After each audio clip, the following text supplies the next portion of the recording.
just want to clarify that the information I'm going to be sharing today, it's mostly going to be not jurisdiction specific, only because I am assuming that the audience, they're going to be from different places, different states.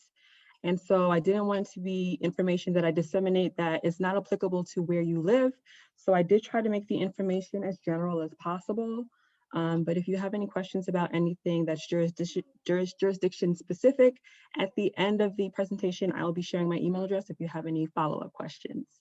Okay, so, the first thing that we want to talk about is, why is estate planning important? And, a lot of people think, well, that's for the dead. That's something that I have plenty of time to worry about. I'm young. Right now, I want to focus on building or, gaining assets. But estate planning is just as important as trying to accumulate assets, because, it's about your legacy. If generational wealth is the goal that you're setting out to accomplish, it's essential that you have a real estate plan that is solid. A lot of people also think that estate planning is for the rich and the famous, and that's simply not true. You don't have to have many assets in order for you to set down a will or to set down a trust. And again, you guys, the audience here, they're coming here weekly, trying to educate yourself on becoming financially literate and building an estate. And so why wouldn't you want to make a plan for that estate that you build? It's something that you definitely should take advantage of, because not only do you make a plan for the future for, say, your children, your spouse, or extended family, but it's also an opportunity for you to create another source of income for yourself. So, before we really get into the meat of things, I think that it's important to establish the definition of a few key terms. You'll be hearing them often throughout the presentation. I may use them interchangeably, so I'll make sure and clarify what it is that I mean. The first term that we're going to get into is the estate, which is essentially the wealth that you've built, or the assets that you have at the end of your life. The next key term is the will, and that is a legal instrument. It permits a person who is usually the testator, or who is the testator, to make the decisions about how their estate will be managed and distributed after their death. Another key term is trust. So that is the fiduciary relationship where one party, known as the trustor or the grantor, gives another party, the trustee, the right to hold title to property or assets that benefits a third party, which is known as the beneficiary. Intestacy, that is the state of dying without a will. A trustee is an individual appointed to administer the estate of a deceased person. And the beneficiary is a person or entity that receives the benefit from something. So some of these terms are probably common. You've seen them before in maybe a life insurance policy that you have, or some other policy that you have. But they do come up interchangeably in estate planning. The first thing we're going to discuss is intestacy, and I hope that by talking about this, that it becomes a major deterrent, and it really encourages you, or it sort of paints the picture of why estate planning is important.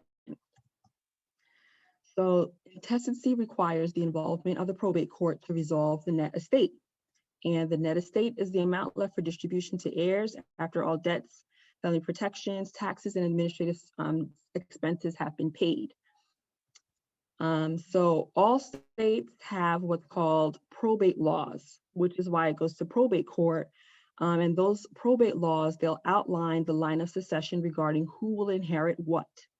So say that you pass away, and maybe the only tangible asset that you have is a $200,000 home that you paid off, you own it. And maybe you have medical bills up to $100,000. So your estate would be the remaining money for the value of that home, should be $100,000. Now, if you don't have a will saying how you want that money distributed to your family, what happens is it goes to the probate court. An administrator, who is typically an attorney who does not know you, anything about your family or your wishes, will be assigned to determine how that $100,000 is going to be distributed. Typically, the line of succession in states where there are intestacy, well, all states have intestacy laws, but the line of succession is if your spouse is living, if you predeceased your spouse, the spouse would take the estate. Take means inherits. If the children are minor, then yeah, they would take more or less all of the estate. If the children were not minors, they would take a fraction of the estate, I believe a third, and then the remaining would be split between your children, which you may think that's not too bad. But what happens if, you know, these are worst case scenarios, or what happens if your spouse doesn't survive you?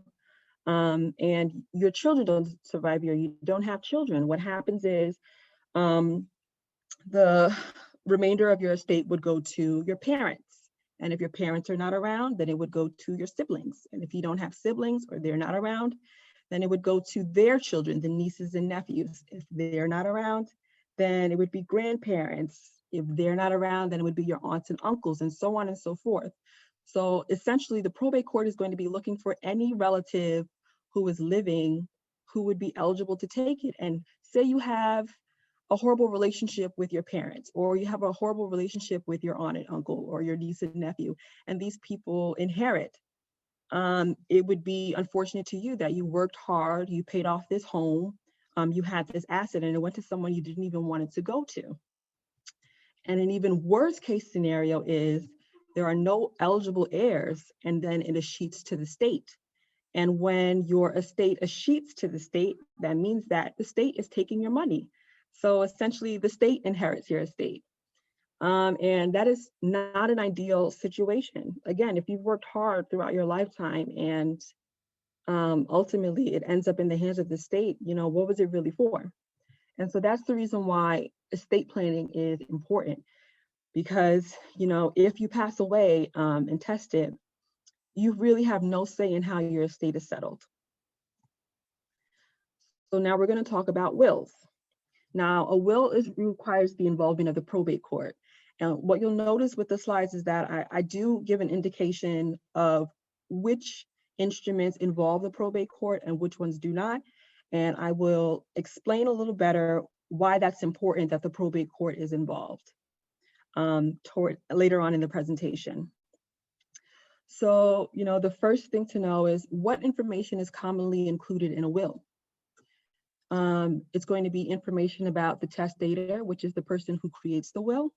So it's going to be, you know, your full name, your address, where you're currently living when you execute the will.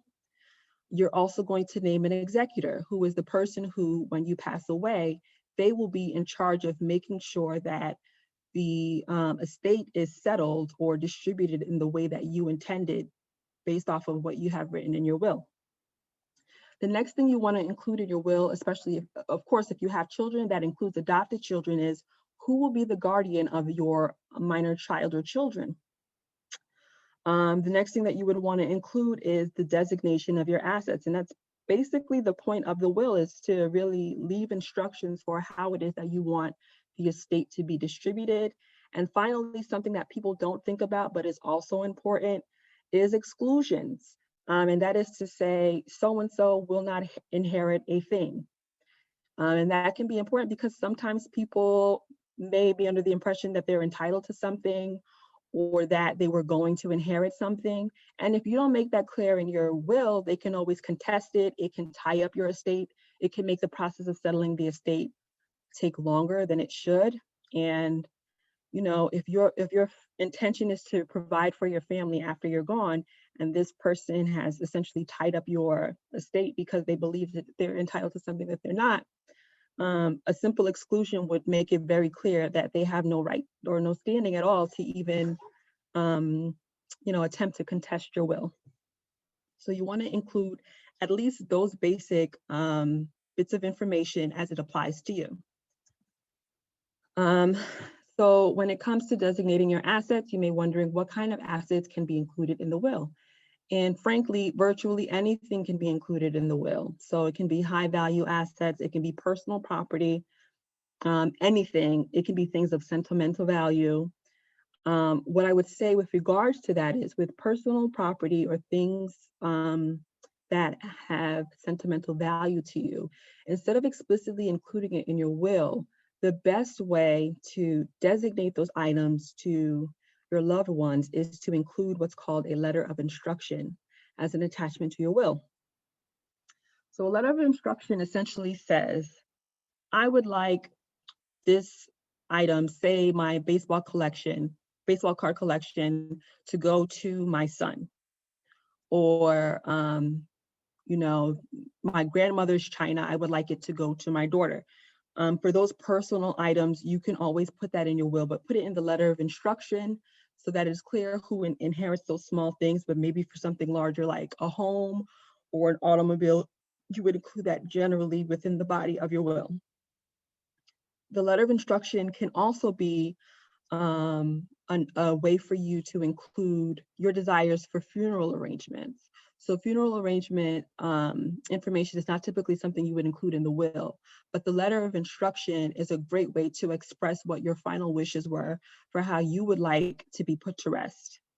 Another thing that you can put in your letter of instructions, and that I would encourage is, and a lot of people don't even think about it, is your passwords, your usernames to online accounts, because when you're gone, you're going to have an executor that you've assigned to take care of certain things. And it doesn't mean that they necessarily have access to these things.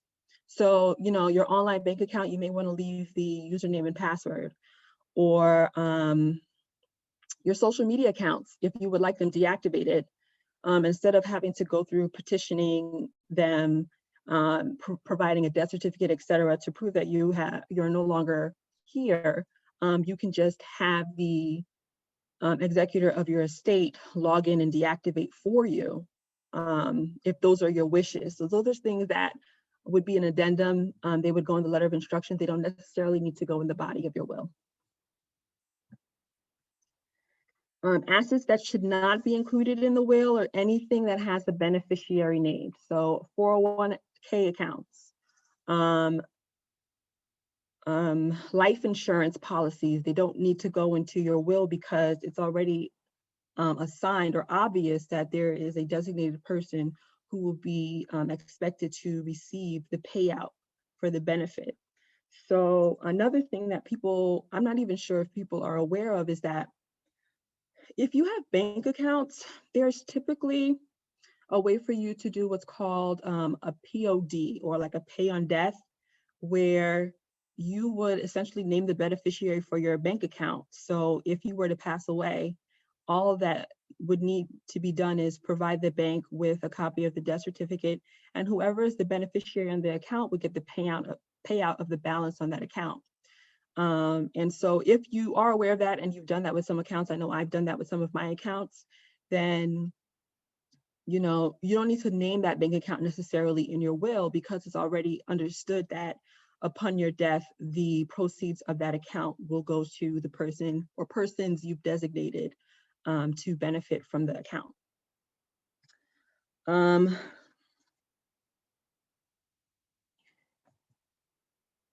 So, you know, anything that also has a right of survivorship also should not be named in your will. So a right of survivorship means that say you and your spouse purchase a property, and in the property, in the deed, you said that it is a joint ownership with a right of survivorship.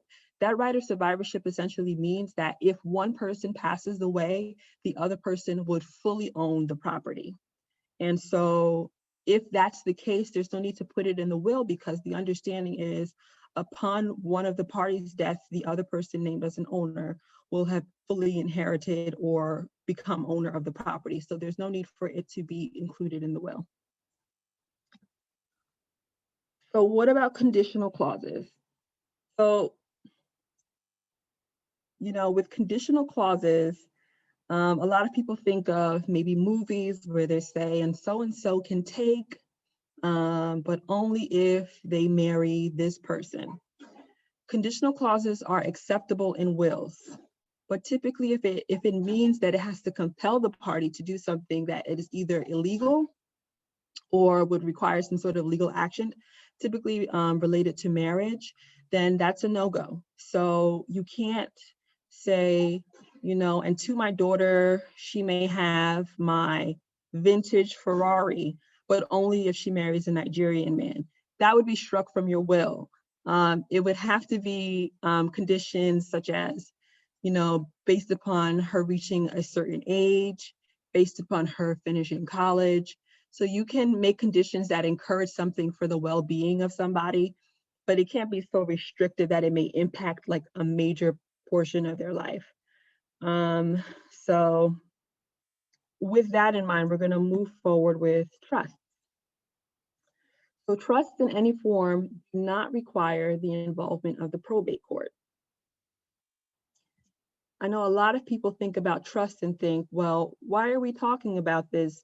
You hear the term trust fund babies and it's implied that you have to have insurmountable amount of money in order to really be even thinking about getting a trust.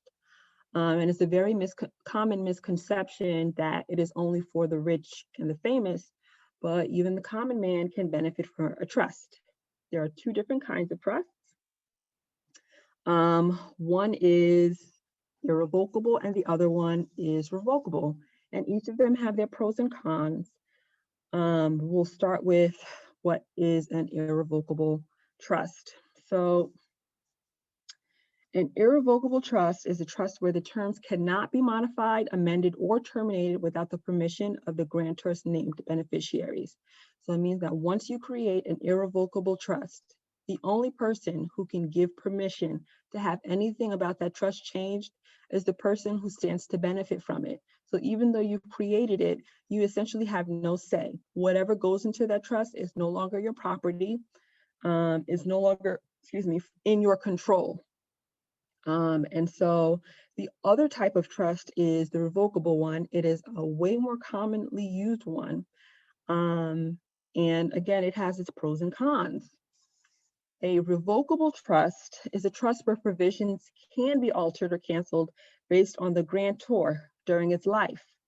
Income earned is distributed to the grantor, and upon death, the grantor, the property in there goes to the beneficiaries of the trust. So with a revocable trust, you as the grantor can name yourself as a trustee, meaning you would control the trust. You can generate income based off of the assets that you put in the trust. And you would benefit from the income that comes from the assets in the trust while you're alive. When you pass away, what happens is it becomes a revocable trust, and you no longer have a say or control over the trust naturally because you're deceased. And the most that can happen with the revocable trust is that the beneficiaries will inherit any assets that have been designated to them. So the tax implications for each.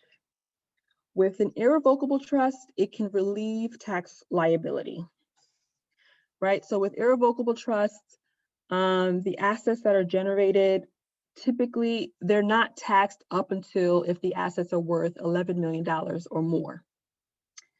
So for revocable trusts, they can be taxed for both the trustee and the beneficiaries. And the reason why is because when you have a revocable trust and you're gaining income on that revocable trust, you're going to have to pay income taxes on that income.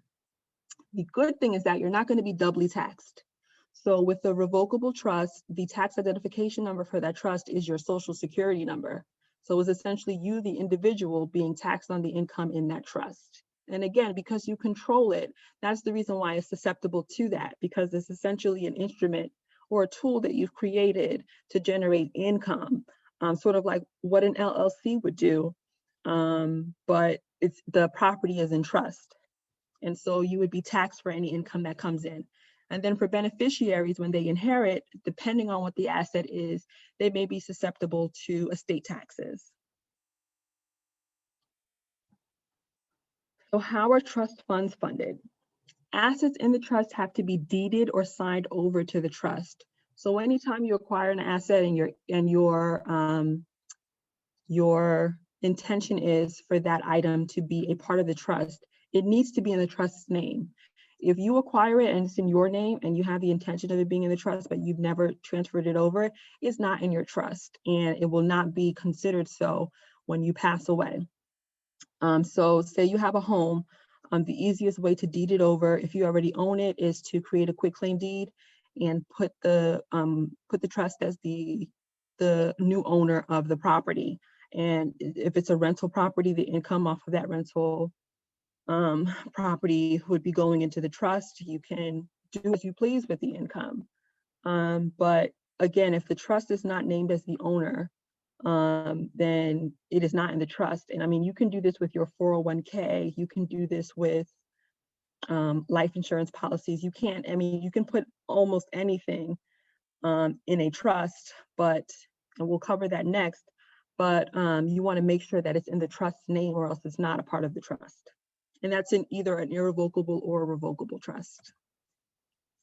So what kind of assets can go into a trust?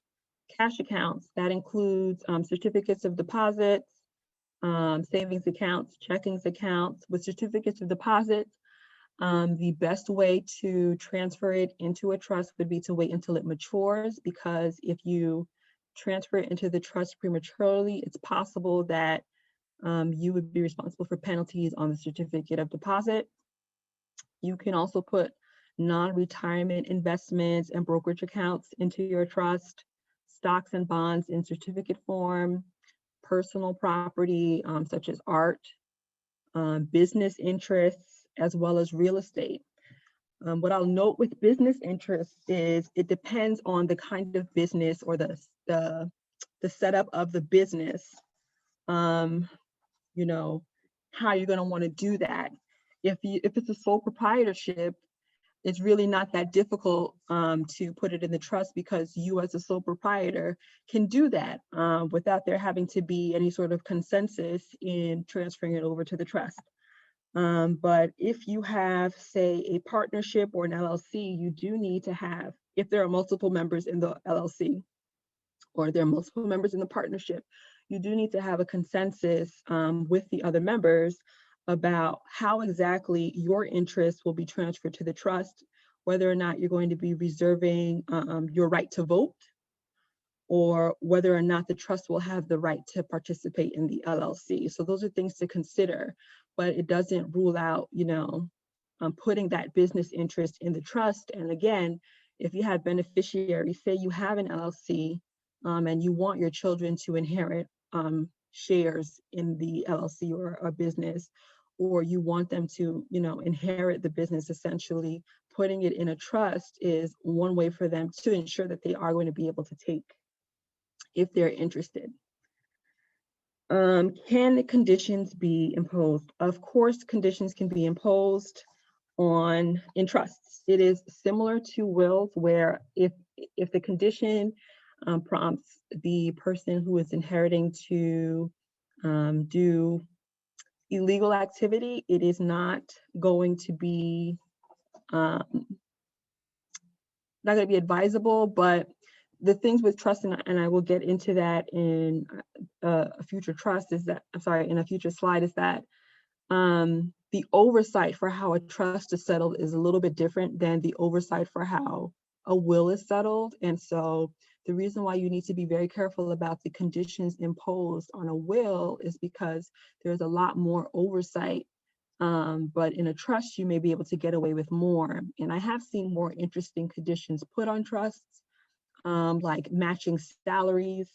So say your kid finishes medical school and you say, for the first 5 years out of school, I will match 100K for every 100K they earn. Or if they're an entrepreneur, you can set that up. Or you can say, if your kid went to veterinary school, you can set aside money to help them start a clinic. So pending they finish school.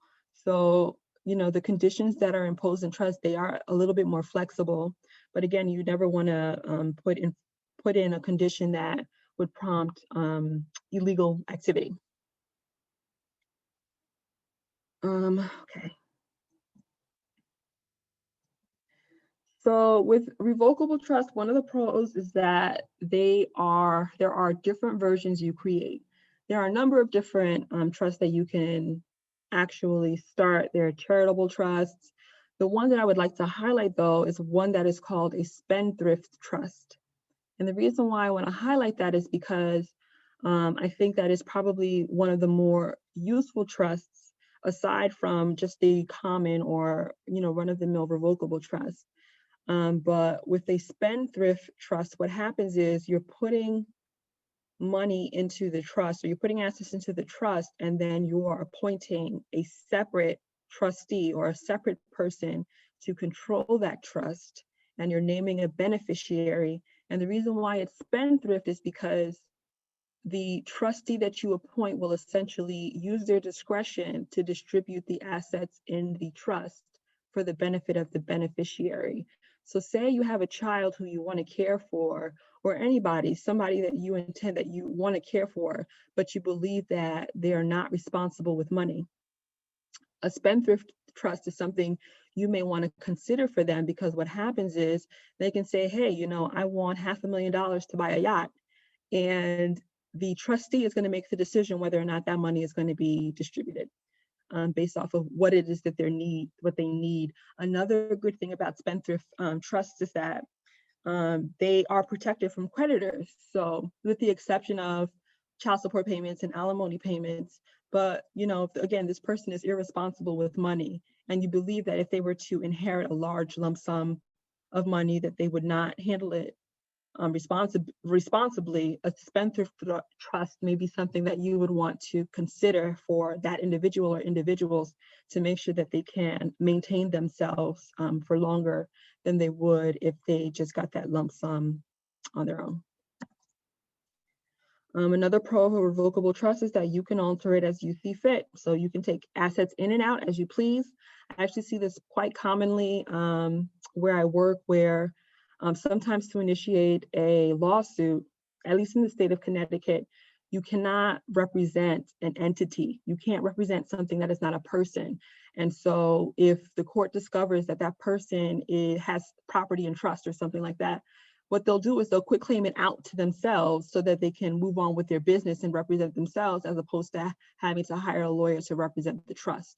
So that's a benefit of the revocable trust, is that you really do get to move things or switch things in and out as you please. It's just very important that you're mindful of what is actually in the trust and what's not, because again, if it's not in the trust, even if your intention was there that it be there, it doesn't count.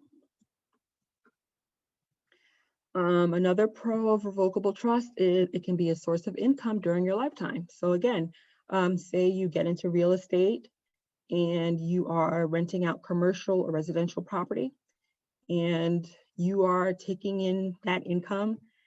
It's going back into the trust essentially, and you would benefit from it, as opposed to, you can do it for yourself, but there might be personal liability. I'm doing it as an LLC. Or if you don't want to touch the money, you just want the proceeds to sit in the trust, you can do that. So it is a good way to, create another source of income during your lifetime. So you don't have to wait until you pass away for someone to benefit from the income. If you would like to use it, you can absolutely do so. The pros of irrevocable trust, I'll be very honest with you, there are few, and the most salient one is that it provides protection from civil and tax liability. So irrevocable trusts are typically instruments used by people who are extremely wealthy. And I'm not saying that there's no one in this group who is not extremely wealthy or who will not become extremely wealthy, but it's usually a tool that benefits those who are extremely wealthy, because it can shield you from paying taxes on certain assets. As I believe I said previously, the cap on taxing these irrevocable trusts is $11 million. So you can create multiple if you would like, capping the assets in there at 11 million so that you're not taxed on it. It also protects you from creditors, so or lawsuits. So if you're being sued, whatever's in the irrevocable trust is not fair game for if you lose a suit. However, if the court finds that you've created an irrevocable trust for the purpose of escaping liability, that may be an issue, and it may be fair game to collect. Another pro of irrevocable trust is the assets that are in there. So say you set aside money for a child to go to college. When they're filling out their FAFSA and they need need-based aid, any money that's in an irrevocable trust is not considered income. And so you could have money set aside for their entire tuition, for them to go to school for free. But if they want to apply for that need-based financial aid, they're still entitled to, because on the FAFSA, the proceeds that are in an irrevocable trust are not counted towards income. So the cons for a revocable trust is you leave yourself open to liabilities, both legal and tax, and that is because, again, they're open to creditors. So if you lose a lawsuit and you have to pay money damages, they can come after the funds that are in your trust to make sure and satisfy that judgment. And also, again, you would be susceptible to income tax on that revocable trust. Also for revocable trust, there's no catch-all for assets. So the reason why I keep saying it's important that you fund the trust, that you make sure that the assets that are in the trust are in the trust name, is because when you pass away, if it's not there, it doesn't count.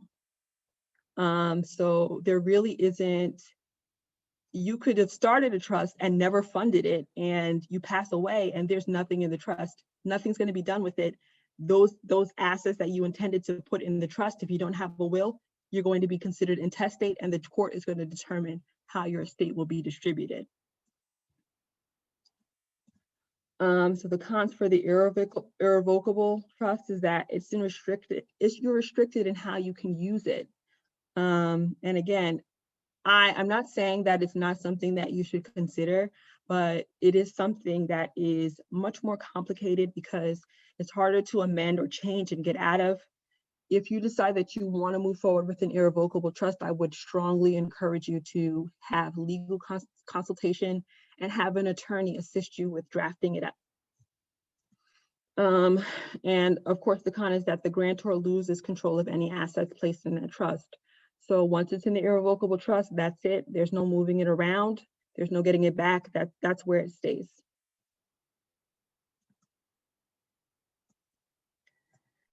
So when it comes to trust, there are a few things that you want to think about. What works best for me? And one of the major things that I find, or the reason why I've been pointing out probate versus non-probate involvement, is because anytime there's a lawsuit involved, unless there are going to be documents that are sealed, it's public record, whatever's on there. So when you have a will, when you pass away and the will goes to probate court, that's public record. Anyone who may be curious or wants to look up what's in there can see it. The same thing with when you're intestate, it's public record. Anything that the administrator has found to be a part of your estate that's going to be distributed, it's public record. Anyone can see it if they want to. And the downside to that is that, say you have a creditor who may have been looking for you and never found you. Once it's in probate court, if they find you in probate court, they're taking a chunk of that estate. So it's something to consider whether or not you want to go the trust route or the will route. If you have issues, or if you're concerned about people knowing what's in your estate, or if you would rather not have those things be public. Another question people may commonly have is, am I restricted to only naming family members as beneficiaries or heirs? And no, you are not. Anybody can take in either a will or a trust. If you would like to give to a charity, if you would like to give to a friend, you can absolutely name those people in your will. Something that I didn't mention, but I do want to mention, is that for people who are married, when you are making your wills, it is important that you each make your own will. Joint wills exist. So, you and your spouse can both make a will, one document concerning the both of you. But what happens is things change over time. So you can make this will when you're 35, and then maybe one of the spouses passes away in their 70s or 80s. If things change between those 50 years and the living spouse would want to change the estate, unfortunately, they would not be able to with a joint will, because one of the people who signed the original will is no longer around to sign any addendums. So it's important that as a married couple, I mean, unless you are absolutely sure that whatever you write the first time around is it, or that you'll be updating it together and you're always going to be on the same page. If that's not the case, then it's important that each of you write your own wills and they mirror each other. They can complement each other. Okay. So what is the main difference between a will and trust? The main difference is pro-based involvement. And I would also say a will lets you designate who will be the guardian for your children. I think it's very important that if you have children, you have a will, because it will provide, I think, a little bit more coverage for the children with regard, especially if they're minor children, with regard to who will take them, because you don't want the court deciding that. If you know there are people who you trust to take care of your children, the only instrument that's going to allow you to express your wishes will be a will. Trust does not let you do that. The trust is strictly about assets. Another difference between a will and a trust is that with a trust, a revocable trust, there's no catch-all. But with a will, there is. So say you intended to put stuff in your will and you didn't, you can put a clause, if you do both the will and a trust, you can put a clause in the will that says, the remainder of my estate is to go to et cetera, and that's the catch-all. So anything that wasn't accounted for but is found to be in your estate, it will be covered. So essentially it's not going to anybody. Which instrument is better? I think it's very much a personal choice, which one works best for you. Something else you should know is that you can create a trust in your will. So essentially what you would be doing in your instrument is saying you name a trustee to distribute these items, and that's creating the trust in your will. Something else you want to talk about is updates and maintenance. So anytime there's a major life event, you need to update your will. That's buying a house, moving to a different state, having another child. And one of the best examples I can give for why that's important is I always think about Kobe Bryant, and his passing was, very untimely and unexpected. And his youngest child had not been added to his will. And his wife had to petition the court to add her into his estate to be able to be eligible to inherit. And luckily, because of his behavior of adding each child that he had, his 3 daughters previous to the last one, because he had established that pattern of behavior, the court was able to grant her petition to have the child take. So it's very important that with every life event that you are updating your will, so at least you can create a pattern of behavior that expresses to the court that, if something may have been left out, perhaps the court can interpret what your intentions might have been. And a trust is only funded with what you sign over for it. I can't stress that enough because it's very important. I would hate for someone to create a trust and think that, it's going to generate income or people are going to inherit, and then you realize that whatever was the source of that income wasn't in the trust after all. So this is also important with regards to wills. As the person who is writing the will, it is important that you keep the original, even if you're working with an attorney. And the reason why I say this is because if you have the attorney keep the original, say they're a solo practitioner and they don't tell you where that original is, if they pass away, you have no idea where your original is, and that's the only one the court acknowledges.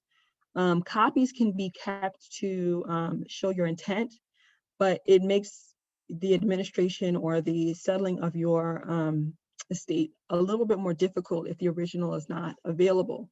So I would say if you're going to be executing a will, get a safe box, either get a safe deposit box in a bank or get what's called a legacy box, which is like fireproof, damage proof. Keep it in your home. Let people let people who you trust know about it, where it is, how to get into it, so that the original will is there. And again, if you're making amendments, get rid of the old one, keep the newest version of your will. Also, a witness is required when finalizing the will. So at minimum, there's 1 witness that you need. Some states require that there are 2 witnesses. Each time you update your will, you're going to need to have a new witness. And something I would say about that is if you want to bolster the witness statements or that the witnesses were there, you can always attach what's called, I'm sorry, I'm blanking on it. It is a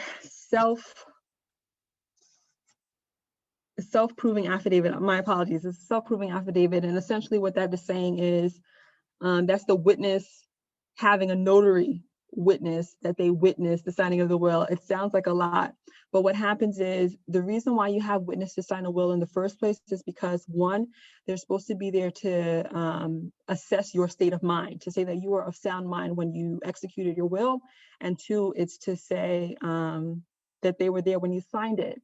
Now, what happens when you have that self-proving affidavit is, say someone calls your estate into question, they say that you were not competent at the time that you signed it. With that self-proving affidavit, it's more or less saying this person doesn't necessarily need to testify. Say you're no longer around as a witness, or the witness is no longer around. That self-proving affidavit is enough to say this person affirmed that this person was of sound mind when they signed the will. I saw them do it. And so no one has to get called into court if they are around, or if they're no longer around, there's something else that speaks for them saying that they believe this person was fine when the will was signed. It's important that the people that you choose as witnesses are not people who are eligible to take. So that's very important. The person who administers your will, the person who makes sure that things get distributed, they can absolutely be someone who is also inheriting. But for the witnesses, the people who are going to watch you sign that will, who are going to speak to your state of mind, they cannot be people with an interest in your will, because the thought is naturally, of course, they're going to say that you're well because they have an interest in taking in that will. So where do you start? You can do it yourself.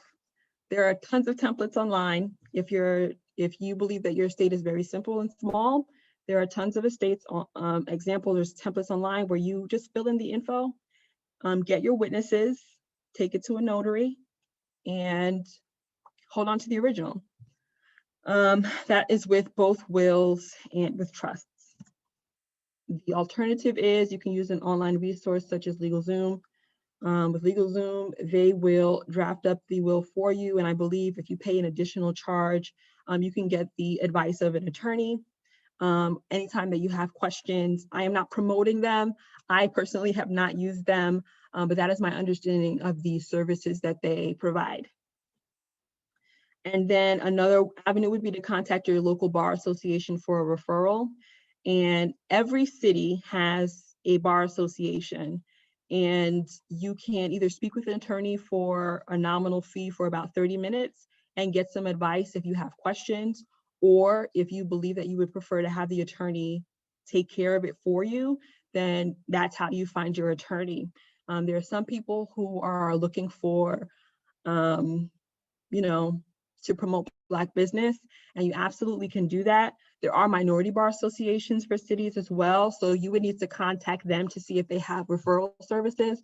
I only know of each county or each city having referral services, but I have not seen necessarily women bar association or African American bar associations. I have not seen them advertise referral services, but it doesn't mean they don't have a directory of attorneys who are members who may specialize in estate planning. Finally, I'm providing my contact information. My email address, this is my personal email, is niojo10@gmail.com. If you have any questions or any clarifications, I know that it was a dense, an information dense presentation. I'm not expecting anyone to get it all.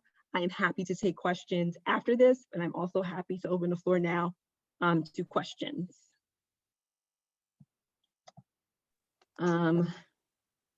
Thank you so much, Nicole, for that presentation. It's funny that some of the questions that I had that I was excited to ask you, you just kind of picked them apart. It's almost like you were reading my mind.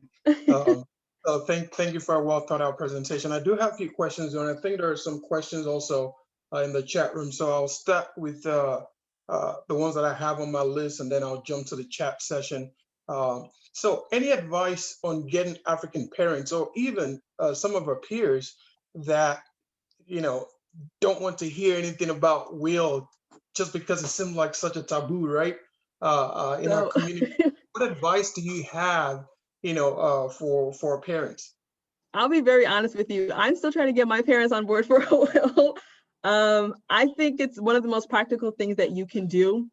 I think if you can like it or compare it to insurance, the whole point of life insurance is that if something happens, because death is inevitable, Correct. if something happens, that you've made a plan for people. And that's a part of the reason that I also stressed intestacy, is because I don't think people realize what happens when you don't have a plan.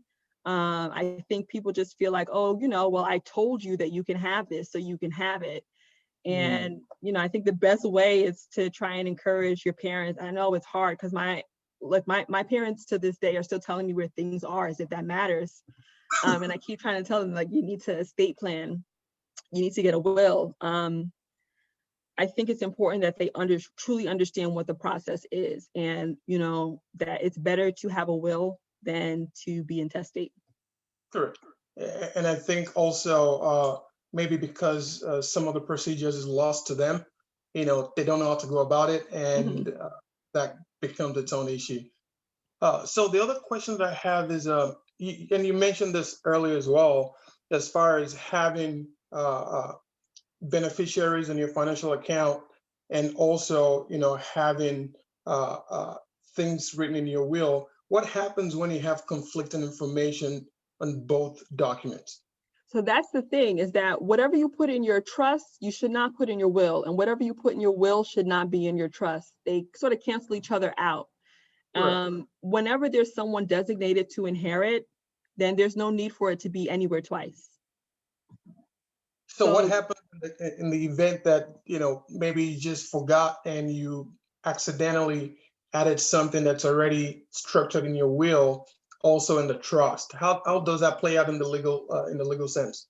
I think that it would be an issue in the probate court. It'd be something that the probate court would need to settle. I wouldn't want to say that it's something that the court would just strike from the will, because they have oversight of how it's supposed to be administered. I mean, Correct. there could be a hiccup in probate where it could take longer for the estate to settle. Okay, that makes sense. Hey, if Yes. I may add quickly to the question about how to get your African parents to do this, just send them this video. Just send them this video. Definitely will. So another question that I have is, and follow me, I'll come to you in a second. You mentioned that while couples can have a single will, you would actually recommend having individual wills, correct? Yes. So for assets that are community assets, right, things that they own together, especially for couples that do everything together, right? How do you justify what falls under one asset? Do you just make sure that it's almost a duplicate, or what happens when there's conflict in both wills? Well, so there are two ways to sort of overcome that. To my knowledge, I know that like married property between married couple, it can be handled different ways based off of the jurisdiction that you're living in. So like California has community property. There are a few states that go by the community property. There are others that don't acknowledge it at all. One way is to either, if you're going to be, joint owners in a property, have the right of survivorship, so that it's not an issue at all. Where you would be changing the deed to say that it's a joint ownership with a right of survivorship, so that it's understood if one spouse dies, the other spouse takes. They just become the owner, so it's not an issue, it's not confusing. But absolutely, I would say have it mirror each other. The benefit of that right of survivorship, having the understanding that the property is owned with the right of survivorship, is that both of you can designate basically who in the future will take. After both of you are gone, as opposed to you having to try and figure out who would get it, if that makes sense. Yeah, that does. Follow me, are you still on the call? You can unmute yourself now and ask your question. Okay, thank you so much. So good afternoon or good evening to everybody. And Ms. Ojo, thank you so much for this presentation. So a quick comment and then my question. So about the parents, funny enough, I've had this conversation with my mom, and I remember the first time she was not, receptive at all. And I would just kind of bring it up periodically. Basically, what I did, I think that worked, was to scare her and say, hey, listen, if something happens, all these kids of yours, we're going to be fighting. We won't agree on what to do. So it'll be best if you leave your instructions of what you want. And that kind of resonated with her. So I think that's something I wanted to share with the group, that, you might have to scare your parents a little bit into, taking this seriously. I would say so by any then, means necessary. Do it. yeah, like I said, when she thought about it, oh crap, that's true. I was like, listen, you've seen so many Nigerian movies where, it's a mess, when the one person's gone and everybody's just kind of doing their thing. So then my question was this. I wanted to know about jurisdiction when it comes to assets. For example, if there's an asset that's overseas, especially let's say Nigeria or even somewhere else, including it into the trust or the will, is that going to be an issue for somebody who's based in the U.S.? No, I don't believe that overseas assets are an issue as far as like allocating it in your will and the executor, like as long as there's a way for the executor to be able to take hold of the asset, there should not be an issue with that asset being. So say you have a home that you've built in Nigeria and you want to will that to a child. I don't believe that it would be an issue. I am not, I'll be honest with you, I'm not familiar with there being issues between like international assets. You may want to speak with an attorney who is based in Nigeria or who has experience with practice in Nigeria about whether or not that's an issue, because they would also have their own set of laws with regard to probate.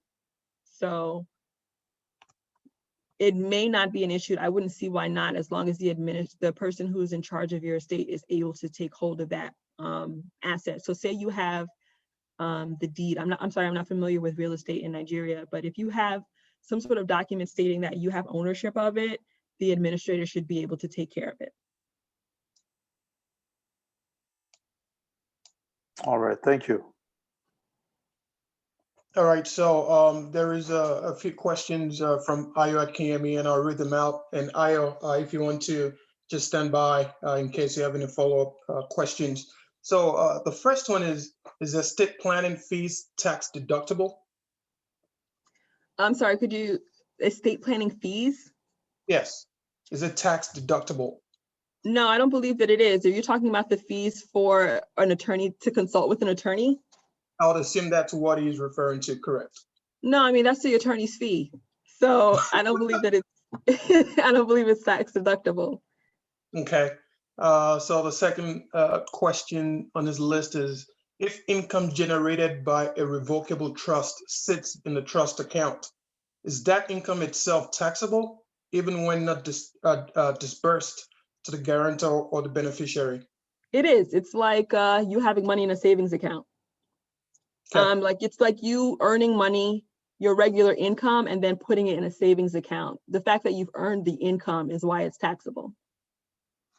Makes sense. The next one is retirement accounts are excluded from probate, I think. And also, that is true, right? That is correct. Correct. And then also out of creditors' reach, correct? Yes. So anything that has a designated beneficiary is out of creditors' reach. Any reason to include these accounts in a trust?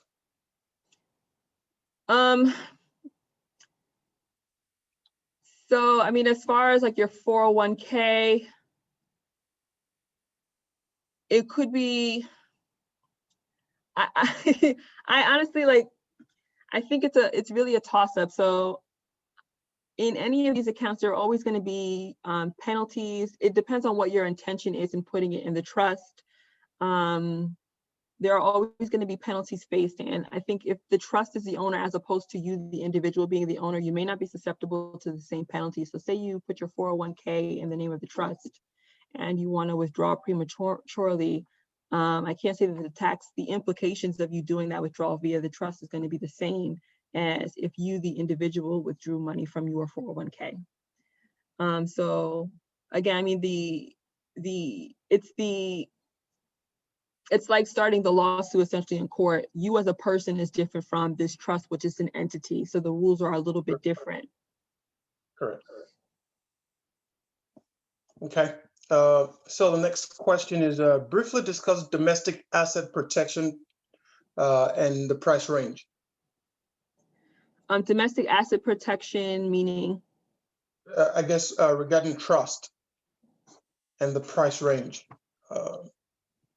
IL, do you want to elaborate on that question if you're still on the call? I think this question is from IL. Can you hear me?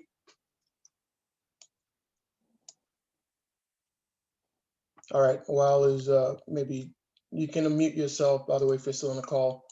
And then there's another question that he asked. It said, once a DAPT is set up, I'm not really sure what that is. Is it possible to convert it to foreign asset trust? I am not familiar with the DAPT either, and so I don't want to opine on something that I'm not familiar with, but I would be happy to look it up and get back to him if it's possible.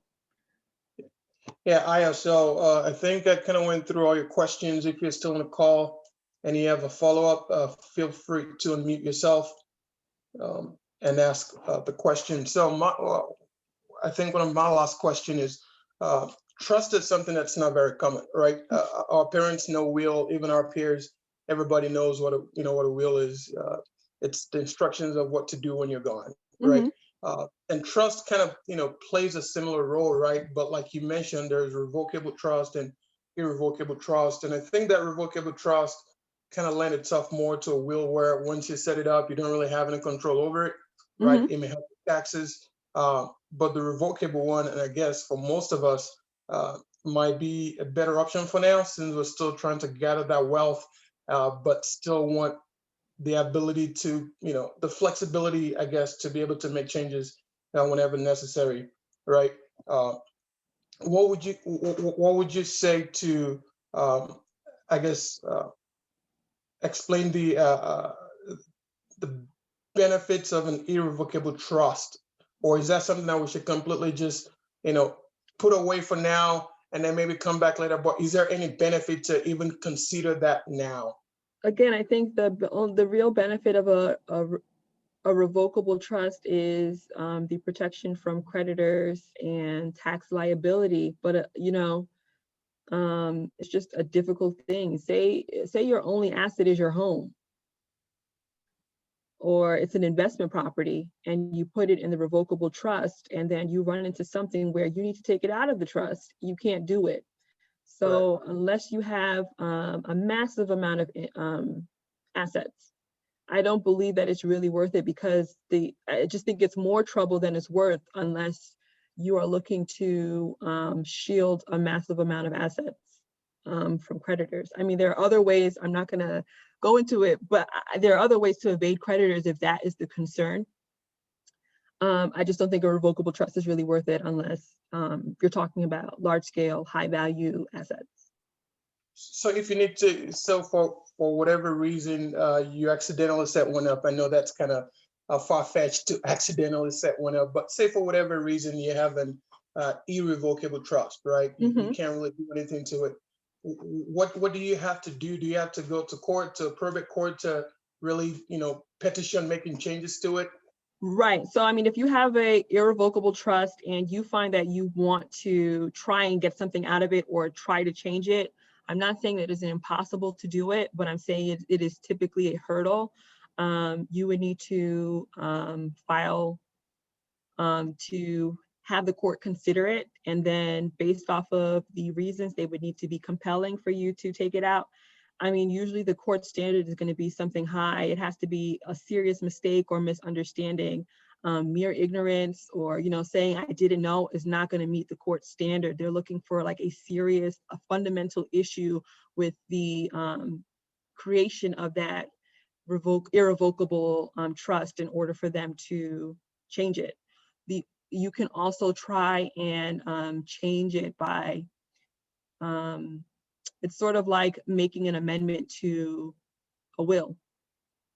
You can try to do it that way, but again, the court standard to allow that is going to be pretty high. Thank you for that. Falake, you can unmute yourself now and ask your question. And Oluwole, can I get ready after Falake? All right, thank you. Thanks, Nicole, for the excellent presentation. I had a quick question in regards to if someone did not have a will or any kind of, trust or whatever it is, and they pass away and they own a home, for example, or have a lot of credit card bills, who now takes over that? Like, is it the spouse, the kids, or does the government come in and, what happens in that kind of situation? So I think, by default, people think, especially if you're married, that it's just going to be your spouse by default who oversees how things unfold. And unfortunately, if you don't have a will in place, now the only time that intestacy is really an issue is if you have more assets than liabilities. So say you have creditors and you have enough in your estate to cover all of the things that you owe, and there's still some money left over. It's not a spouse or your children who are going to be designating who gets what. The court is going to get involved, and they're going to appoint somebody to take stock of all of the things that you own and then distribute it based off of the laws of the state. So, typically your spouse would end up inheriting, but they're not going to be the person in control of who inherits. And, it's timely thing. It's going to take some time before it's settled. So again, that's the reason why I encourage people to try and really, get after these instruments, is because if you don't have anything saying what your wishes are, you're really at the mercy of the state or the court.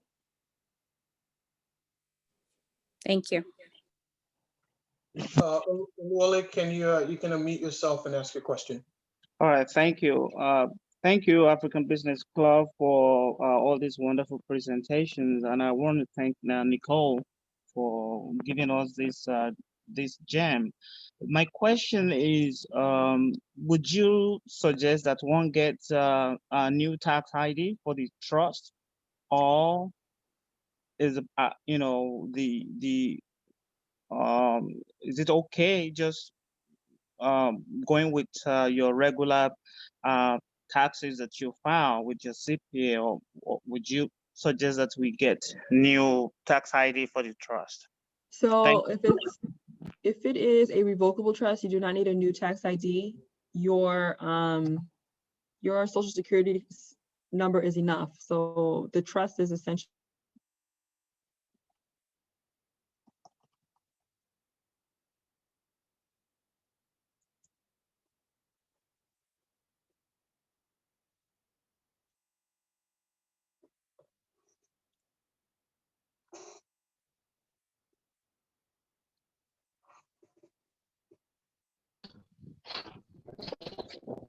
What happened? Go ahead. Yeah, we see you now. Hi, I'm sorry. I lost that on the laptop. Okay. What I was saying, if it's an irrevocable,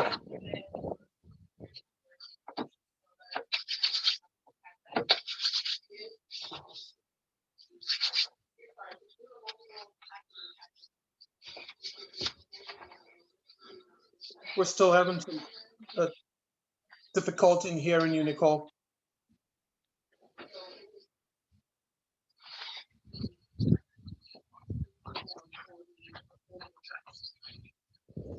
Hey, Nicole, we can't hear you.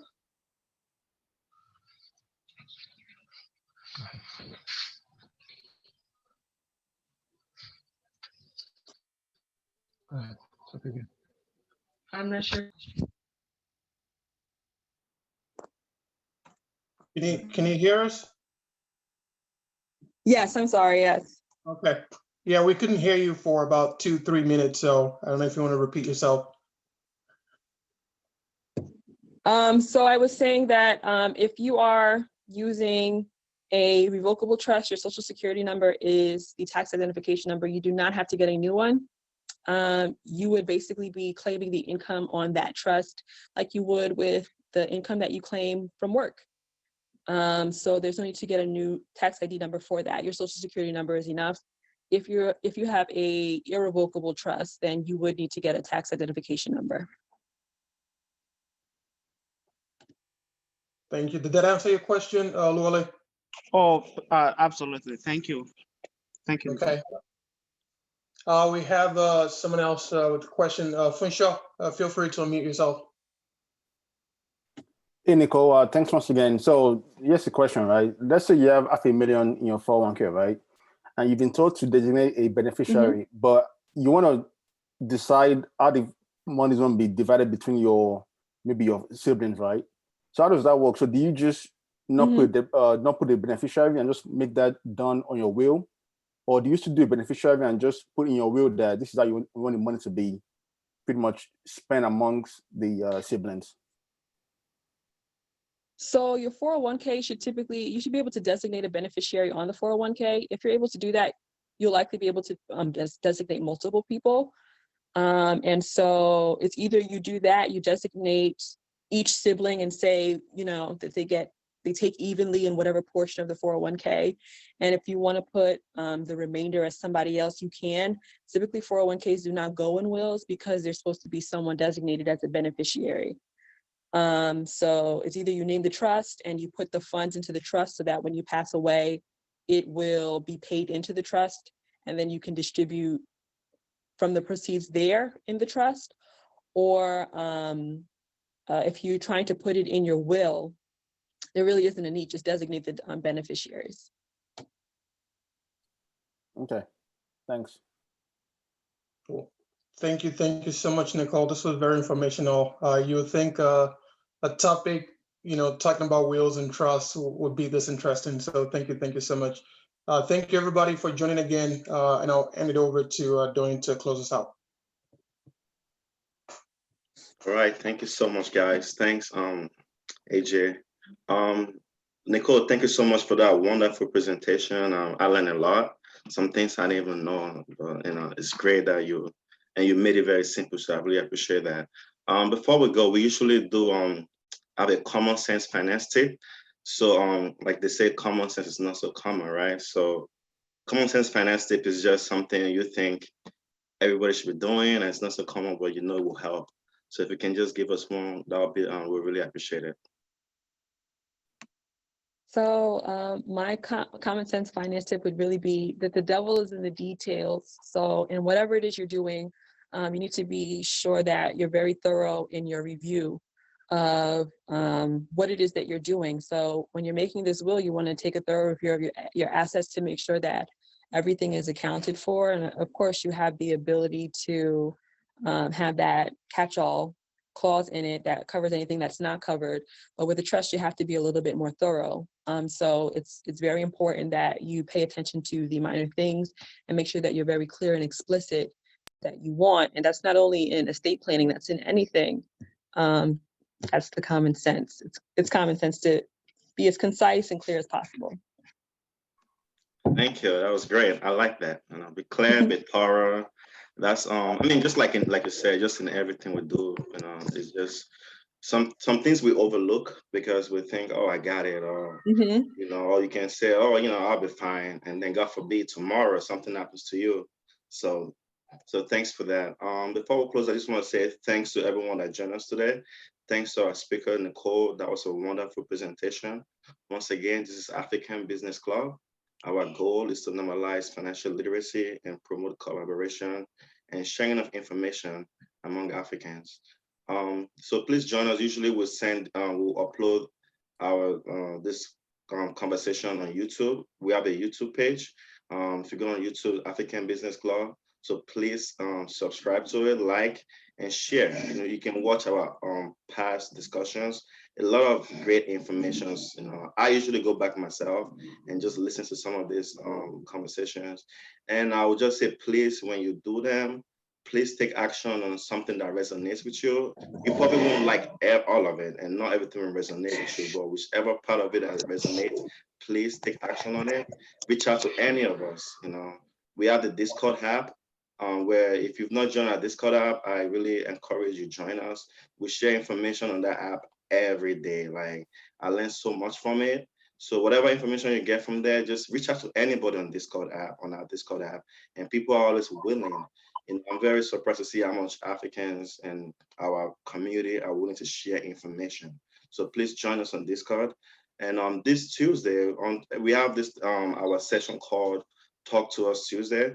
Is usually a continuation of our Sunday topic. So this Tuesday we will meet on Zoom and just have a further discussion on this topic now that we've been exposed to it. And then everybody will come, and it's more like a roundtable discussion where people talk about what they've been doing, what worked, what doesn't work. Sometimes our speakers are able to join us, and we'll try and arrange with Nicole, see if she's able to. If she's not, we can still have a great discussion about it. And lastly, we'd like to remind everybody we are all kings and queens. So please, let's treat each other as such. Let's respect one another.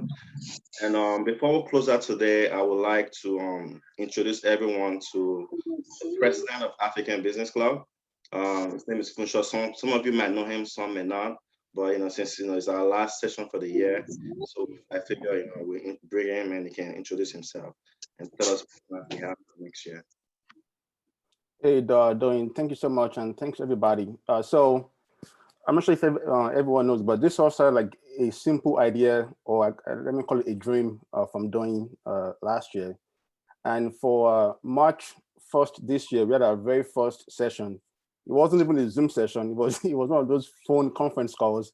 It wasn't too bad, but I would say it wasn't this high class, right? But since then, though, we've had 21 sessions on Zoom. It's been amazing. And it's all possible because of all the volunteers, Doyin, Pamela, Ayo, Uzi, Deji, Balumi, Bidemi, Wale, Falake, Nina, Narik. Thanks to all the volunteers, right? Just helping in every way you can. But also thank you to everybody that joined as well. I know it's been a busy one, taking your precious Sunday to come listen to the Zoom sessions. But I will say this though, from the sessions we've had, like Doyin mentioned as well, people have been able to get out of debt. They've been able to get life insurance policy to build a legacy, which kind of ties into today's conversation, right? We've had people looking to real estate. We've had people refinance their mortgages to get the lower rate. So from the board members, right, we feel we are making an impact.